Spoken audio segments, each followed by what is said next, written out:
যদিও আমি খেয়াল করেছি আমার এই ভিডিওর দর্শকের মধ্যে অলমোস্ট 40% হলো ভারত থেকে, অর্থাৎ ভারতীয় দর্শক শ্রোতা আমার ভিডিও দেখেন, তারা মন্তব্য করেন এবং অনেক ক্ষেত্রে নানা রকম প্রশংসাসূচক বাণীও ওনারা দেন। কিন্তু এরপরেও আমি সময় সুযোগ পাইলে আমি যে ভারতের বিরুদ্ধে কথা বলতে 1 সেকেন্ড দেরি করি না, এবং মনে হয় যে সেটা আপনারা নজর করছেন নাকি, কেন আপনাদের ব্যাপারে, অর্থাৎ যারা ভারতীয় দর্শক শ্রোতা, আপনাদের এই ভারত সম্পর্কে কেন আমি অনেক সময় বিরূপ মন্তব্য করি, তার একটা অন্যতম কারণ দেখেন। এই জায়গায় আপনাদের একজন ব্যক্তি যে দেখা যাচ্ছে, তাই না, আপনাদের কোনো একটা জনপ্রিয় বাংলা ইউটিউব চ্যানেল আছে, আজতক বাংলা টাংলা হবে আর কি, আমি ঠিক জানি না, ভুলে গেছি। তো সেখানে এই যে ভদ্রলোক নিশ্চয়ই আপনারা চিনেন, এই ভিডিও এই সমস্ত ইউটিউব চ্যানেল তো আপনারা দেখেন। তো এই লোক যে বিষয়ে তার কোনো আইডিয়া নাই, সেই বিষয়ে দিব্যি বিজ্ঞের মতো, পণ্ডিতের মতো বক্তব্য ঝাড়ছে। এই যে ফাত্রামি, এই যে ফাজলামি, বা এই যে নিজের অতি বড় স্মার্ট এবং বুদ্ধিমান এবং জ্ঞানী মনে করা, এই টেন্ডেন্সিটা আমি অন্তত ভারতের পশ্চিমবঙ্গের মানুষগুলোর মধ্যে আমি দেখি।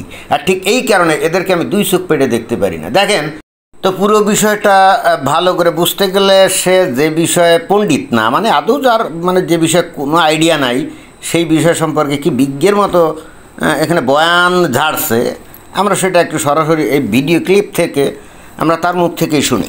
দেশ আফগানিস্তান ইসলামিক দেশ, সৌদি আরবিয়া ইসলামিক দেশ, আপনার দুবাইও ইসলামিক প্র্যাকটিসের মধ্যে আছে।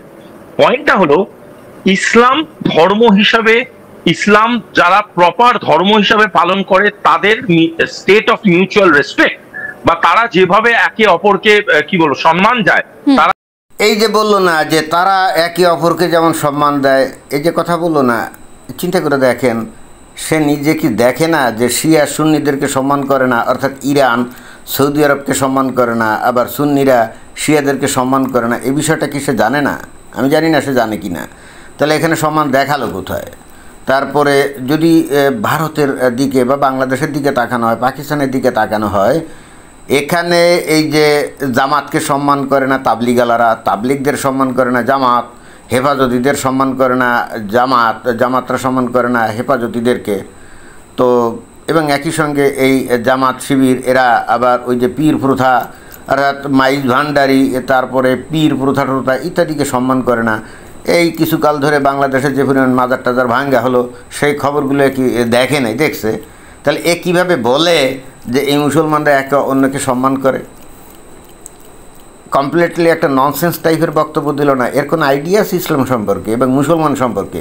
মুসলমানদের মধ্যে কত ভাগ উপভাগ, কত গ্রুপ উপগ্রুপ, কত ফেরকা আছে না, Iaz no idea about it. একেবারে কোনো আইডিয়া নাই।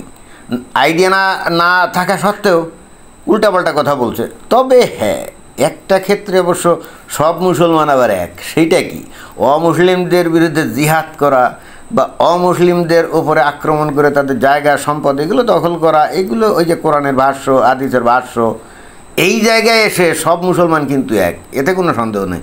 এখন এই লোক ওই পয়েন্ট অফ ভিউ থেকে যদি বলে থাকে, কিন্তু সেটা তো মেলে না। কারণ শুধুমাত্র অমুসলিমদের উপর আক্রমণ বা তাদের ধন সম্পদ দখল করাটা ইত্যাদি ব্যাপারে সাময়িক হয়তো ঐক্য তারা দেখায়, কিন্তু এরপরে ওই ভাগাভাগি নিয়েও কিন্তু ঝামেলা হয়, ভাগাভাগি নিয়েও কিন্তু সাথে সাথে একে অন্যের উপরে ঝাঁপিয়ে পড়ে। এবং এই জিনিসটা খালি যে এখন তা না, এই জিনিসটা কিন্তু খুব নবীর আমলেও ছিল। ওই নবী হজরত মুহাম্মদ সাল্লাল্লাহু আলাইহি ওয়াসাল্লাম উনি ওনার দলবল নিয়ে যখন কোনো একটা জায়গায় আক্রমণ করতেন, তারপরে গনিমতের মাল হিসেবে যখন তাদের ধন সম্পদ সুন্দরী নারী এগুলোকে কুক্ষিগত করা হতো, তখন কেউ বেশি কেউ কম এইগুলো নিয়ে শুরু করলো। আর ঠিক তখনই সূরা আনফাল নাজিল হয়ে গেল। সূরা আনফাল নাজিল হয়ে গিয়ে সেই সূরা আনফাল মানে কিন্তু গনিমতের মাল, হ্যাঁ, তো আনফাল হলো আরবি শব্দ, বাংলা হলো গনিমতের মাল। তো সেখানে কিন্তু স্পষ্ট করে বলা হলো যে সমস্ত গনিমতের মাল পাওয়া যাবে তার মধ্যে 4 ভাগের 1 ভাগ হলো নবীর এবং আল্লাহর, আর 3 ভাগ হলো ওই যে নাকি দখল করছে বা যারা নাকি দখল করছে তাদের, এবং তারা যদি একাধিক মানুষ হয় সমান ভাগ করে নিবে এরকম। অর্থাৎ আগে এই গনিমতের মাল ভাগাভাগি নিয়ে অলরেডি কেওয়াস যেহেতু শুরু হয়ে গেছিলো, সেই হেতু অবশেষে নবীকে আল্লাহর তরফ থেকে বিধান একটা আনতেই হলো। ওই যে, এবং সেই বিধানটা একেবারে রীতিমতো একটা সূরা আকারে নাজিল হয়ে গেল। আপনারা সূরা আনফাল 8 নম্বর যে সূরা আছে কোরআনে, আপনারা একটু পড়ে দেখেন। যেভাবে হিন্দু ধর্মকে সম্মান দেয় বা অন্য ধর্মকে সম্মান দেয়, সেটা প্রমাণ করে তারা আসল কোরআন পড়েছে। এই যে কথাটা বললো যে তারা যেভাবে হিন্দু ধর্মকে সম্মান দেখায়, সেই হেতু তার ধারণা হচ্ছে যারা নাকি সম্মান দেখায় তারা কোরআন পড়েছে। মানে চিন্তা করে দেখছেন যে কত বড় মানে মূর্খ। যারা কোরআন ভালোভাবে পড়বে তাদের পক্ষে কখনোই হিন্দু ধর্মকে সম্মান করার কোনো কথা না। এবং এই হেতু বাংলাদেশের যত আলেম ওলামা হুজুর ইমাম যারা আছে, যারা নাকি সত্যিকার অর্থে কোরআন পড়ছে, তারা কেউই কিন্তু হিন্দু ধর্মকে সম্মান করে না। কেউই কিন্তু হিন্দু ধর্মকে সম্মান করে না। বরং হিন্দু ধর্ম কত প্রকারে অশ্লীল, কত প্রকারে খারাপ, কত প্রকারে মানে খুবই জঘন্য, সেইটাই কিন্তু একেবারে প্রকাশ্য দিবালোকে বলে। এবং খালি যে বাংলাদেশে বলে তাই না, ওর পশ্চিমবঙ্গে যে সমস্ত হুজুরা ওয়াজ নসিহত করে তারা কিন্তু তাদের নিজস্ব ওয়াজ নসিহতও বলে। এই এই লোকটা কি শোনে নাই কোনো দিন? মানে এত মানে মূর্খ হয় কেমনে? অন্য সমস্ত ধর্মকে ইসলাম বাতিল বলে গণ্য করে এবং মনে করে সেগুলো একেবারে পুরা বিকৃত। এখন বিকৃত একটা জিনিসকে কি ইসলাম কোনোভাবে সম্মান দেখাতে পারে? প্রশ্নই ওঠে না। একমাত্র খাঁটি ধর্ম হলো, একমাত্র আল্লাহর কাছ থেকে আসা প্রকৃত পিওর ধর্ম হলো ইসলাম। এটাই হলো ইসলামের বিশ্বাস, এটাই হলো কোরআন হাদিসের বর্ণনা। এবং অন্য ধর্মকে খুবই খুবই মানে অপমানজনকভাবে এই কোরআন এবং হাদিসে দেখা হয়। অন্য ধর্মের অনুসারীদেরকে রীতিমতো বলা হচ্ছে তারা নিকৃষ্ট প্রাণীর চাইতে অধম। সূরা আল বাইনার 6 নম্বর আয়াতে বলা হচ্ছে না যে যারা নাকি অমুসলিম, ইহুদি নাসরা, কাফের মুশরিক, তারা হলো নিকৃষ্ট প্রাণীর চাইতেও অধম। তো এই কথাটা কেন বলছে? তার কারণ হচ্ছে তারা নিকৃষ্ট ধর্মকে অনুসরণ করে, তাই না? ভুল ভুয়া বিকৃত ধর্মকে অনুসরণ করে, সেই হেতু তারা নিকৃষ্ট প্রাণীর চাইতে অধম। তাহলে এখানে কোরআন কোথায় বলছে অন্য ধর্মকে সম্মান করেছে? মানে এমন কোনো আয়াত এই কোরআনের কোথাও আছে? হাদিসে কোথাও বলা আছে? কোথাও নেই। তাহলে এই লোকটা এসে লম্বা চওড়া কথা এই যে বলছে, মানে ভাব নিচ্ছে বিশাল বিজ্ঞ পণ্ডিত, না? হয়তো এখন এসে কোরআনের কিছু আয়াত দেখাবে, যেমন ওই যে সূরা আল কাফিরুনের 6 নম্বর আয়াত, তোমার ধর্ম তোমার কাছে, আমার ধর্ম আমার কাছে। অথবা সূরা বাকারার 256 নম্বর আয়াত, যেখানে বলা হচ্ছে যে দিন নিয়ে মানে ধর্ম নিয়ে বাড়াবাড়ি করা যাবে না। আমি জানি এই বিষয়গুলো হয়তো সে নিয়ে আসবে যদি ইসলাম সম্পর্কে কিছুটা ধারণা থাকে, বাট তার কোনো আইডিয়া নেই যে এই সমস্ত আয়াত পরবর্তীতে মদিনায় নাজিলকৃত সর্বশেষ আয়াত সূরা তাওবা, এইটা দিয়ে একেবারে ওই আগের আয়াতের ওই বিধিবিধানগুলো রদ মানে বাতিল করে দেওয়া হয়েছে। এবং পরবর্তীতে সূরা ওই যে তাওবার 5 নম্বর আয়াতে কী বলা হচ্ছে? অতঃপর নিষিদ্ধ মাস অতিক্রান্ত হলে মুশরিকদেরকে যেখানে পাও সেখানে হত্যা করো। 29 নম্বর আয়াতে বলছে সূরা তাওবার, যতক্ষণ ইহুদি খ্রিস্টানরা ইসলাম গ্রহণ না করবে ততক্ষণ পর্যন্ত তাদের বিরুদ্ধে যুদ্ধ করার জন্য আদেশ করা হয়েছে, তাই না? তো এখন এই যদি হয় ইসলামের সর্বশেষ বিধান, তো অন্য ধর্মের প্রতি যদি সত্যিকার অর্থে ইসলাম কোনো সম্মান দেখাতো, তাহলে কি এই ধরনের বিধান কি নাজিল হতো? কোনো দিনও হতো না, তাই না? এখন এই ভদ্রলোক নিজে কিন্তু কোরআন কোনো দিন ছুঁয়ে দেখছে বলে আমার মনে হয় না, আসলে চোখেও দেখছে বলে আমার মনে হয় না। অথচ এসে দেববে ইসলাম সম্পর্কে বা কোরআন হাদিস সম্পর্কে লম্বা চওড়া বক্তব্য দিয়ে যাচ্ছে। পাকিস্তানের যেই জেহাদিগুলো আজকে বাংলাদেশে ঝামেলা করছে, যারা ভারতবর্ষে পুলওয়ামা ঘটিয়েছে, পেহেলগাম ঘটিয়েছে, তারা কারা? তারা হলো সেই মানুষ যারা কোরআনটাও ঠিক করে পড়েনি। এই পাগলের মতো প্রলাপ বকছে না, মানে বলছে যারা নাকি এই ধরনের সন্ত্রাসী কর্মকাণ্ড ঘটিয়েছে তারা নাকি কোরআনটা ঠিক মতো পড়েনি। এই লোকটার কোনো আইডিয়া আছে? এই যে পুলওয়ামা যে ঘটনা, যেখানে এই যে 26 জন হিন্দুকে হত্যা করছে নাম ধরে ধরে, তাই না? কোনো মুসলিম দেশে কোথাও এটার এগেনস্টে কোনো প্রতিবাদ করেছে কোনো মুসলমান? খোদ ভারতের মুসলমানরাও কি এটার এগেনস্টে প্রতিবাদ করছে? আমার তো মনে হয় না। তারপরে হয়তো করলে করতেও পারে, কারণ ভারতে মুসলমানরা তো সংখ্যালঘিষ্ঠ, তাই না? হয়তো লোক দেখানোর মতো হয়তো প্রতিবাদ করতে পারে, আমি জানি না করছে কিনা। তবে খালি হালকা টাইপের প্রতিবাদ করলে তো হবে না, একটা বিশাল মিছিল সহকারে সাংবাদিক সম্মেলন করে এইটার প্রতিবাদ বা এইটা যে ইসলামী নাই এই ধরনের বক্তব্য তাদের দিতে হবে না। ভারতের মুসলমানরা কি এটা দিয়েছে না দেয় নাই, বাংলাদেশের মুসলমানরা দিয়েছে না দেয় নাই, পাকিস্তানের মুসলমানরা এটা করছে না করে নাই, পৃথিবীর কোনো দেশের মুসলমানরা এটা করছে না করে নাই। তো এর দ্বারা কী প্রমাণিত হয়? অথচ এই ভারত যদি ওই পাকিস্তানে ঢুকে কিছু মুসলমানদেরকে হত্যা করতো, এরকম ঠিক এই একই কায়দায় পুলওয়ামা যে ঘটনাটা হয়েছিল, সারা পৃথিবীর মুসলমানরা কি ভারতের বিরুদ্ধে রুখে দাঁড়াতো না? রুখে দাঁড়াতো, এবং এই জায়গায় তারা ঐক্যবদ্ধ থাকতো। হ্যাঁ, এই জায়গায় তারা ঐক্যবদ্ধ থাকতো। তো এই ভদ্রলোক কী সমস্ত কথাবার্তা বলছে আমি ঠিক জানি না। এ নিজে কোনো দিন কোরআনের পৃষ্ঠা উল্টে দেখছে? কোনো দিন দেখেনি। আর এই যে পুলওয়ামার ঘটনায় ভারত, বাংলাদেশ, পাকিস্তান কোথাও যে মুসলমানরা এটার প্রতিবাদ করলো না, এর কারণ কি? যদি ইসলামের অনুযায়ী এই কাজটা না হতো এবং এইটা যদি ইসলামকে আসলেই অসম্মান করতো বা ইসলাম বিরোধী কাজ হতো, তাহলে তো অবশ্যই মুসলমানরা এটার প্রতিবাদ করতো, কি করতো না? আমরা কি দেখেছি কোথাও? আমরা দেখিনি। হোয়াট ডাজ ইট মিন? তারপরে দুর্গা পূজার সময় আসলে বাংলাদেশে আমরা তো খবরে প্রায় শুনি যে অমুক জায়গায় ওই দুর্গার প্রতিমা ভাঙছে, মন্দির ভাঙছে, প্রতিমা ভেঙে মাথা ভেঙে ফেলে দিয়েছে, এগুলো শুনি না। এই ভদ্রলোক আমাদেরকে দেখাতে পারবে যে কোনো দিন বাংলাদেশের কোনো মুসলিম সংগঠন বা মুসলমানরা এটার প্রতিবাদ করছে? কোনো দিন করে নাই, কোনো দিন করে নাই। যদি সত্যিকার অর্থে অন্য ধর্মের প্রতি সম্মান থাকতো তাহলে তো এই কাজটা নিশ্চয়ই করতো, তাই না? তারপরে ওই 2021 সালে যখন ওই যে কুমিল্লায় ওই যে পূজা মণ্ডপে ওই যে হনুমানের পায়ের নিচে রাখছিল, কোরআন রাখছিল, তাই না? তো এইটা দেখা মাত্রই তো মুসলমানরা সারা বাংলাদেশে তাণ্ডব শুরু করলো হিন্দুদের বাড়িঘরে, তাই না? এবং বিভিন্ন জায়গায় মন্দিরে এগুলো তাণ্ডব তো শুরু করছিল, করে নাই? করছে তো। 2 দিন পরে যখন জানা গেল ওই কাজটা কোনো হিন্দু করে নাই, করছে কে? ইকবাল নামের এক লোক। প্রথমত তাকে মানসিক রোগী হিসাবে চিহ্নিত করা হলো, যদিও সে কোনোভাবেই মানসিক রোগী ছিল না, এবং এই ধরনের ঘটনায় অলওয়েজ মানসিক রোগী খুঁজে পাওয়া যায়। তারপরে আমরা দেখলাম যে তার সাজা দিয়েছিল কত 10 মাস না কত 15 মাস এরকম। তা যদি কেউ মানসিক রোগী হয় তার তো সাজা হয় না, তাকে মানসিক ওই রোগের কেন্দ্রে সেন্টারে পাগলাগারদে পাঠানো হয়, তা কিন্তু পাঠানো হয় নাই। অর্থাৎ তার যে 10-15 মাস সাজা যে দিছিল সেটাই প্রমাণ করে যে সে মানসিক রোগী না। ইন্টারেস্টিং ব্যাপার হলো, তাহলে ইকবাল নামের লোকটাই তো কোরআনের অসম্মান করেছিল, রাইট?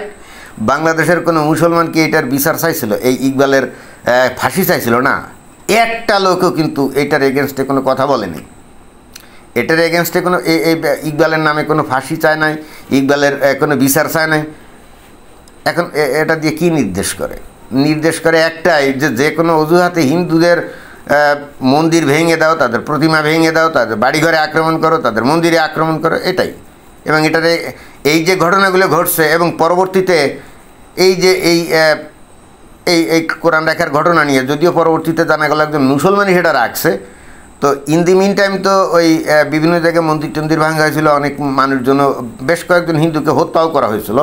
পরবর্তীতে কোনো মুসলমান সংগঠন বা কোনো মুসলিম দল এই যে কাজটা অন্যায় করছে এরকম কোনো বিবৃতি দিয়েছে? এটা যে ভুল করছে এই ধরনের কোনো বিবৃতি দিয়েছে? এইটার জন্য কি তারা কোনো দুঃখ প্রকাশ করছে? না, কেউ করেনি। হোয়াট ডাজ ইট মিন? তাহলে এই ভদ্রলোক এই সমস্ত খোঁজখবর জানে না, কোনো কিছু না জেনে না শুনে এই যে মানে ফাউল কথাবার্তা এসে বলছে, এটা তো মুসলমানদের জন্য অসম্মান, ইসলামের জন্য অসম্মান। এখন এ আসলে কি বলতে চাচ্ছে আরেকটু শোনা যাক। যারা কোরআনের আয়াতও ঠিক করে জানে না, যাদের সাথে ইসলামের কোন রকম কোনো সম্পর্ক নেই, তারা ইসলামের টোটাল কনসেপ্টটাকে নিজের হিতে ব্যবহার করে রাজনীতিকরণ করে নিরীহ মানুষদের মারার প্ল্যান করছে। এটা নন কোরআন, এটা নন ইসলামিক, এটা নন মোহাম্মডিয়ান। বললাম না এই লোকের ইসলাম সম্পর্কে কোনো আইডিয়া নাই। ইসলাম ইটসেলফ এ পলিটিক্যাল আইডিওলজি। ইসলাম নিজেই একটা রাজনৈতিক আদর্শ। আবার ইসলামকে রাজনৈতিক উদ্দেশ্যে কী কারণে ব্যবহার করবে? বাংলাদেশে এই যে জামাত ইসলামের নেতারা অলরেডি বলা শুরু করছে না যে ইসলাম তো একটা রাজনৈতিক আদর্শ, এবং অবশ্যই মসজিদে এটা নিয়ে মানে এই ইসলামিক রাজনীতির কথাবার্তা বলা যাবে, এবং যদি সেটা বলা না যায় তাহলে ওই মসজিদে কোরআন তাফসিরও করা যাবে না। এবং ইসলাম যে একটা রাজনৈতিক আদর্শ তা যদি না হয় তাহলে ইসলামিক দল তো থাকে না। এইখানে এই লোক বুঝতে পারছে না। সেটা হলো ভারতে হিন্দুত্ববাদী দল আছে, তাই না? বর্তমানে তারা ক্ষমতায়, বিজেপি। এই লোকের কোনো আইডিয়া আছে? ওদের হিন্দু ধর্মের বেদ, গীতা, তারপরে মনুসংহিতায় বহু বিধি বিধান, আইন কানুন এগুলো আছে। তাই বিজেপি কি কখনো চেষ্টা করছে মনুসংহিতায় যে বিধিবিধান আছে সেইগুলো রাষ্ট্রীয় বিধিবিধান আকারে চালু করার জন্য? না, তা করে নাই। বা তাদের বেদে যে বিধান আছে বা গীতাতে যে বিধান আছে সেইগুলোকে রাষ্ট্রীয় বিধান হিসেবে চালু করতে এবং সংবিধানকে পাল্টাতে না। এরপরেও কিন্তু দেশটা, যদিও ওই বিজেপি ক্ষমতা আছে, তারপরেও কিন্তু সেকুলার আইডিওলজি দিয়ে এবং গণতান্ত্রিক বাক স্বাধীনতার আইডিওলজি দিয়েই কিন্তু আছে, তাই না? এখানে বিজেপিটা বেসিক্যালি ব্যবহার করছে শুধুমাত্র হিন্দুদেরকে রক্ষা করার জন্য, আর কোনো কারণে না, অর্থাৎ হিন্দুদেরকে ঐক্যবদ্ধ করার জন্য এবং হিন্দুদের উপরে কেউ অত্যাচার নির্যাতন করলে সেটাকে প্রবল বেগে এইটাকে প্রতিহত করার জন্যে। এবং এটা তো তাদের অস্তিত্বের জন্য খুবই প্রয়োজন ছিল। কিন্তু আসল বিষয় হচ্ছে, এরা যদিও হিন্দুত্ববাদী রাজনীতি করে, এরা তো হিন্দু ধর্মের কোনো বিধিবিধান তাদের রাষ্ট্রীয় কোনো আইন কানুন হিসাবে তো চালাচ্ছে না। শুধুমাত্র কিছু কিছু জায়গায় হালকাভাবে ওই মনে করেন যে গরু জবাই করলে কিছু মনে হয় স্থানীয় আইন আছে, কিন্তু সেটা সর্বক্ষেত্রে না, ওই কিছু স্টেটে মনে হয় আছে, এরকম দুই একটা ক্ষেত্রে আছে, এর বেশি কিন্তু কিছু না। অর্থাৎ ভারত কিন্তু তার সেই ধর্মনিরপেক্ষ এবং গণতান্ত্রিক ঐতিহ্য বজায় রাখছে, রাইট? কিন্তু কোনো দেশে যখন ইসলামী রাজনৈতিক দল ক্ষমতায় যায় তখন তো তারা সম্পূর্ণ কোরআন আর হাদিসের যে বিধিবিধান আছে সেটাই তো রাষ্ট্রে চালু করে এবং সংবিধানও পাল্টায় ফেলে, তাই না? এই পার্শ্ববর্তী এই তালেবান শাসিত আফগানিস্তান দেখলে বোঝে না, সেখানে তো কিছুদিন আগেও ওই যে গণতান্ত্রিক সরকার ছিল, তাই না? যখনই তালেবান ক্ষমতায় গেছে তখন আগের গণতান্ত্রিক সব বিধিবিধান বাতিল করে সব ইসলামী বিধিবিধান ওখানে চালু করছে না। অর্থাৎ ইসলাম ইটসেলফ এ পলিটিক্যাল আইডিওলজি। এই জন্যই ইসলামিক রাজনৈতিক দল যখন ক্ষমতায় যায় তখন তারা পুরো দেশটাকে ইসলামিক বানায় এবং ইসলামের বিধিবিধান সেখানে চালু করে, সেখানে গণতন্ত্রের কোনো বিধিবিধান আর থাকে না। তাহলে এখানে এই ভদ্রলোক কাছে বললো মানে এর কোনো ইসলাম সম্পর্কে আইডিয়া আছে? কোনো আইডিয়া নেই। আর এই যে ইসলামের নামে হত্যা, অমুক সমুক তমুক, এগুলো কি বলে? ইসলামের নামে কেউ হত্যা করে না, ইসলামে ক্লিয়ার কাট বলাই আছে, ইসলামিক ক্লিয়ার কাট বলাই আছে। বারবার আমি যে রেফারেন্সটা দেই, আমি জানি না কেউ দেখে কি না, সূরা তাওবার 5 নম্বর আয়াতে একটু আগেই যে আমি রেফারেন্সটা দিলাম, তো সেখানে ক্লিয়ার কাট বলছে না যে ওই কি নিষিদ্ধ মাস অতিক্রান্ত হলে মুশরিকদেরকে যেখানে পাও সেখানে হত্যা করো, তবে যদি তারা ইসলাম কবুল করে তাহলে তাদের রাস্তা ছেড়ে দাও। আর ওই 29 নম্বর আয়াতে বলছে ইহুদি আর খ্রিস্টানরা যতক্ষণ পর্যন্ত ইসলাম গ্রহণ না করবে ততক্ষণ পর্যন্ত তাদের বিরুদ্ধে যুদ্ধ করার জন্য আদিষ্ট হয়েছে। তা কোরআন এবং হাদিসে বলা হচ্ছে, নবী বলছেন, ওই যে সহিহ মুসলিম 1 নম্বর অধ্যায়ের 30 থেকে 36 নম্বর যে হাদিস, বাংলাদেশের ইসলামিক ফাউন্ডেশন থেকে প্রকাশিত, অনলাইনে অ্যাভেলেবেল, খুঁজলেই আপনারা পাবেন। সেখানে ক্লিয়ার কাট বলা হচ্ছে, নবী বলছেন যতক্ষণ পর্যন্ত অমুসলিমরা ইসলাম গ্রহণ না করবে ততক্ষণ পর্যন্ত তাদের বিরুদ্ধে যুদ্ধ করার জন্য আমি আদিষ্ট হয়েছি। তাহলে এই যে পহেলগামের যে ঘটনা অথবা অন্যান্য বিভিন্ন জায়গায় যে ঘটনা, এই ঘটনাগুলো কি? এই ঘটনাগুলো তো এই কোরআন আর হাদিসের সাথে পুরোপুরি মিলে যায় এবং কোরআন আর হাদিসের নিয়মিত এরা ফলো করে, তাই না? তো এখানে তো ইসলামের নামে তো এগুলো কেউ করে না। যেহেতু তারা খাঁটি মুসলমান এবং খাঁটি মুসলমান হতে গেলে তাকে কোরআন হাদিসের বিধান মানতে হবে, সেটাই তারা করে। এইটা যারা নাকি অমুসলিম এবং মুসলমানদের মধ্যেও যারা নাকি ইসলাম সম্পর্কে আইডিয়া রাখে না, তাদের কাছে মনে হতে পারে যে তা ইসলামের নামে এই ধরনের আকাম কুকাম করে। জি না, ইসলামের নামে কেউ আকাম কুকাম করে না। IS-এর সেই ইরাক আর সিরিয়া যে ঘটনা তারা ঘটাচ্ছিল, পৃথিবীর কয়েকটা মুসলমান তার সমালোচনা করতো? আমরা কিন্তু খুব বেশি মুসলমানকে দেখি নাই IS-এর বিধিবিধানকে সমালোচনা করতে। অথবা তালেবানের যে ঘটনা, কয়েকজন মুসলমান তার সমালোচনা করতে। এখানে অমুসলিম সমালোচনা করলে কিন্তু হবে না, কারণ অমুসলিমদের কাছে তাদের কার্যকলাপ তো অবশ্যই মানবতা বিরোধী, হিউম্যান রাইটসের বিরোধী, এই জন্য তারা সমালোচনা করবেই, রাইট? কিন্তু কয়টা মুসলমান এই তালেবানের সমালোচনা করে আর কয়টা মুসলমান বা IS ওই যে সিরিয়া ইরাকে যে ইসলামী খালিফেট তৈরি করছিল আবু বকর আল বাগদাদির নেতৃত্বে, এইটার সমালোচনা কয়জন মুসলমান করে? এটা পৃথিবীর কোনো দেশের মুসলমানরা কখনো সমন্বিতভাবে এটা সমালোচনা করছে এবং বলছে যে এখানে ইসলামের নামে বর্বরতা চালানো হচ্ছে, জঘন্য কর্মকাণ্ড চালানো হচ্ছে, হত্যা করা হচ্ছে, তারপরে বন্দিনী নারীদের দাসদাসী হিসেবে বিক্রি করা বা ভোগ করে ইসলামের নামে বদনাম করছে? কই, আমরা তো শুনি নাই এই ধরনের কথাবার্তা কেউ বলছে, কোনো দেশে সমন্বিতভাবে কেউ বলছে। হয়তো 2-1 মানুষের কাছে জিজ্ঞেস করলে তারা বলতে পারে, কেন? তাও আমরা বুঝি, কারণ আসলে তো মানে স্বীকার করা যাবে না তো, স্বীকার করলে তো ইসলামের অবমাননা হয় না। এই জন্য মুখে মুখে হয়তো দু একজনের কাছে জিজ্ঞেস করলে বলতো না না না এগুলো তো ইসলামে নেই, ওই পর্যন্তই। কিন্তু একজন ব্যক্তি মানুষ কী বললো এতে তো কিছু যায় হয় না, সমষ্টিগতভাবে মুসলমানরা কী বলছে সেটাই হলো আসল ঘটনা, তাই না? যাই হোক, অনেক কথা বলে ফেললাম। মানে এই হলো ভারতের মানুষদের সমস্যা, যে বিষয়ে তাদের কোনো আইডিয়া নেই। টেলিভিশনে অথবা যে কোনো জায়গায় ফোরাম পাইলে এসে দিব্যি লম্বা লম্বা লেকচার মারবে, মানে সেই বিশ্বাসে পণ্ডিত। এই যে ভদ্রলোকটা ডাহা মূর্খ, he has no idea about Islam but is talking big. কেন এই ধরনের আউল ফাউল লোকজনদের এনে এই কথাবার্তা যত বলবে, হ্যাঁ একটা জিনিস হতে পারে যে এই লোক হয়তো ইসলামের এই বিষয়গুলোকে এইভাবে বলে হয়তো মুসলমানদেরকে হয়তো শান্তিপূর্ণ করতে চাচ্ছে, সন্ত্রাসী জঙ্গি যাতে না হয়, সেরকম একটা হয়তো চিন্তাভাবনা আমি ধরে নিলাম আছে। এই ধরনের মহান একটা বিষয় তো আছে। বাট এই ধরনের কথা যদি সত্যিকার অর্থে এরা শান্তিপূর্ণ আর মহান হতো তাহলে অনেক আগেই হয়ে যেত, কিন্তু সেটা হয়নি এবং সেটা হবেও না। তার একটা অন্যতম কারণ হচ্ছে মুসলিম দেশের শিক্ষা ব্যবস্থা। এখানে শিক্ষা ব্যবস্থাটাই এরকম যে তারা এভাবেই গড়ে ওঠে, আর এই শিক্ষা ব্যবস্থা পাল্টাবে কেউ পাল্টাবে না, কেউ পাল্টাবে না, এরা কখনো পাল্টাবে না। ভারতে যে শিক্ষা ব্যবস্থা আছে সেখানে কি ধর্ম শিক্ষাকে বাধ্যতামূলক করা আছে নাকি? না, তা করা নেই। কিন্তু মুসলিম দেশে ইসলাম শিক্ষা বাধ্যতামূলক একেবারে ক্লাস 1 থেকে, ক্লিয়ার? তো সেই রকম একটা অবস্থায় যেখানে জন্মের পর যখন কথাবার্তা বলা শুরু করবে, ক্লাস 1 থেকে পড়াশোনা শুরু করবে, তখন থেকেই যদি সেই ইসলামের ব্যাপারে এরকম ধ্যান ধারণা নিয়ে বড় হয়, পরবর্তী তাদেরকে কোনোভাবেই উদার করা যায় না, সেকুলার করা যায় না, কোয়াইট ইম্পসিবল। এই ইসলাম একটা শান্তিপূর্ণ ধর্ম, ইসলাম শান্তির ধর্ম, এরকম মিষ্টিমুখরোচক কথা। আর যারা নাকি ওই সন্ত্রাসী কর্মকাণ্ড করে, তারা ইসলামকে ব্যবহার করে, নাম ব্যবহার করে এই কাজটা করে, তারা ইসলামের বিরুদ্ধ কাজ করে, এই ধরনের আলতু ফালতু কথা বলে কোনো কাম দিবে না। কারণ এন্ড অফ দ্য ডে মুসলমানে খুব ভালো করেই জানে যে ওই সমস্ত সন্ত্রাসী কর্মকাণ্ড ইসলামের ঘটনা নাকি ইসলাম বিরুদ্ধ ঘটনা। এমনি হয়তো উপরে জিজ্ঞেস করলে বলবে না না না ইসলাম তো হত্যার কথা বলে না, কিন্তু তাই বলে সমন্বিতভাবে তারা কখনো এটার প্রতিবাদও করবে না। এই যে পহেলগামের ঘটনা যেটা একটু আগে বললাম, কোনো মুসলিম সংগঠন এটার এগেনস্টে কোনো বিবৃতি দিয়েছে যে না না না ইসলামের নাম এসে বদনাম করার জন্য এই কাজটা করছে, এসে ইসলাম বিরুদ্ধে কাজ করছে? না, আমি তো শুনিনি, আমি কিন্তু শুনিনি, অন্তত বাংলাদেশে কেউ এই কাজ করছে আমি শুনিনি। তো তাহলে কি আসলে বোঝায়, এগুলো দিয়ে কী বোঝায়? ধন্যবাদ।